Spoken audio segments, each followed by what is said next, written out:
For many years, Silent Hill Origins was the only main Silent Hill title I had never finished. There were a few reasons for this. I owned the game on PlayStation 2 when it was originally a PSP title, and I had a lot of trouble with the gameplay. I was constantly stuck. But truthfully, if I'd wanted to, I could have kept pushing through, but I never felt the drive. I had fallen prey to the idea it was a bad game.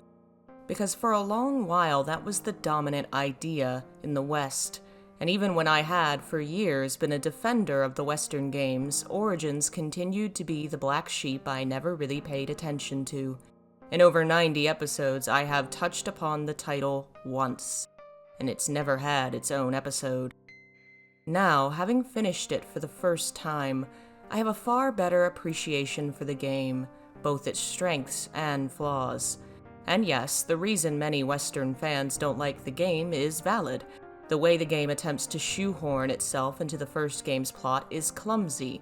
A whole video will have to be done to discuss the history and the reasons why this occurred and why it went so poorly. But this is about the game's strengths. How Silent Hill Origins as an experience is unique among the series, save for one other title. Silent Hill Homecoming is also unique in a similar way, which I've touched upon before. Both games have a sense of realism, of culture and community that is American, in a way none of the other games do, and that is a strength, as it gives the games a unique atmosphere the other titles don't have. That's not to say it's a weakness to not have this atmosphere. The original games have the opposite effect. Being made by Japanese people, creating a story about a Western town, the early titles have an alienating, inhuman feeling to them, like we've fallen down a well into a world that is almost right, but not quite. The characters have no traits, no aspects or appearances that could place them in the United States. Nothing that really grounds them as American people. I could not tell you if Henry was born in the North or South. I couldn't tell you if Heather grew up on the coast or inland, but I could tell you quite a lot about Travis Grady.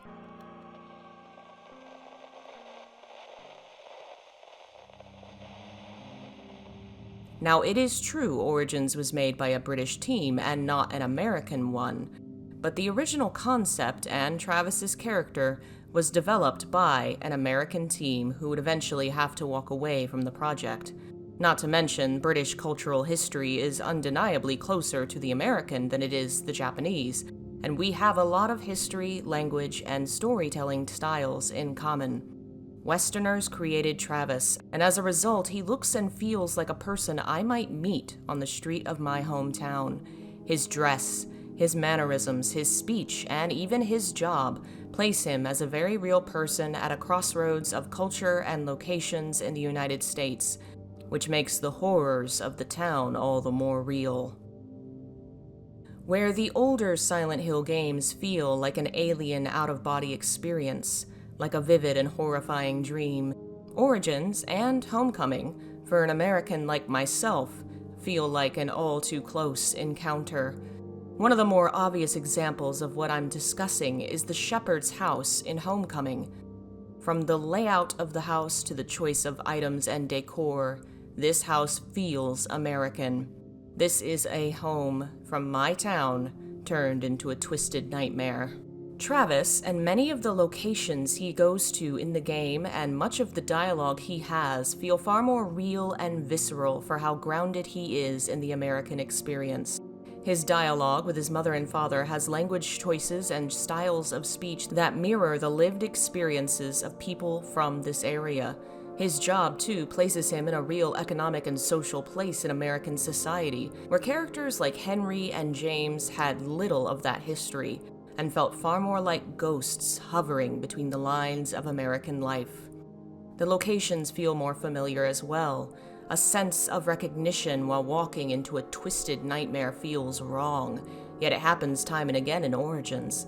The Riverside Motel has the classic layout of your typical just-off-the-highway American motel, and the R. Todd Theater resembles small local theaters I've spent many a night at.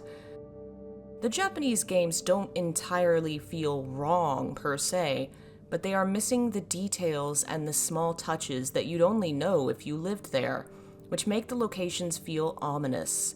It's the difference between seeing an American in a film say, "How is everyone doing?" and an American saying, "How y'all doing?" Both are right, but one feels far more uniquely American.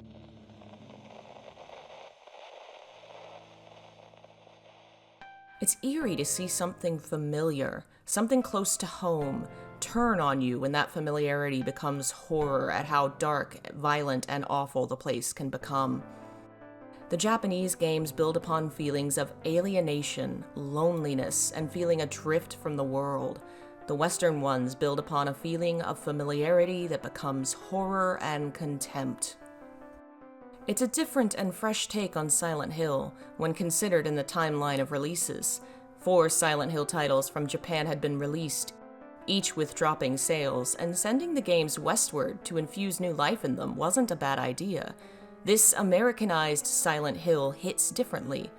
For me, it feels like looking into your TV screen only to see the monsters meeting your eyes and staring right back at you. And it hits differently for other cultures as well. Where Silent Hill 4, the Japanese game, was a colossal failure in Japan, Origins was well received and well liked by Japanese fans, and Travis is one of the most popular characters there. Origins has its flaws, most of which stem from poor management, budget cuts, Konami's decisions, and ultimately, the choice to have one of the first Western projects be associated with the greatest horror game of all time, forcing it to constantly be compared with its older, more popular big brother, standing in its shadow instead of letting the project stand on its own. Origins, as an American horror experience about a truck driver and possible serial killer coming to Silent Hill, might have been my favorite game in the whole series. But in spite of those flaws and the troubled history, what we do have is a fascinating experiment, and a great example of how the creativity of multiple cultures can collide and create fascinating tapestries. How a Japanese development team can create a concept based on American culture, and other teams from other cultures build upon it later, creating layers of context and meaning. I honestly hope, if we do see more Silent Hill in the future, that we receive both Japanese-developed titles and titles from other cultures. It's good for creativity to vary the people, cultures, and styles brought to the table, and it's good for Silent Hill for multiple viewpoints to be given a chance to shine. Origins, a blend of American and British experiences and artistic styles, creates a beautiful and haunting story, which may stumble at times, but nevertheless is something quite unlike any other horror game you can find. After all, what other game lets you play as a truck driver? Thank you for listening to this week's Silent Hill Symbolism. It's been a bit of a rough month, but I hope to get back on track soon. If you like my work and you'd like to support it, please consider becoming a member through Patreon or YouTube, or you can buy my books to read more about my research. Thanks for listening. I'll see you all next time.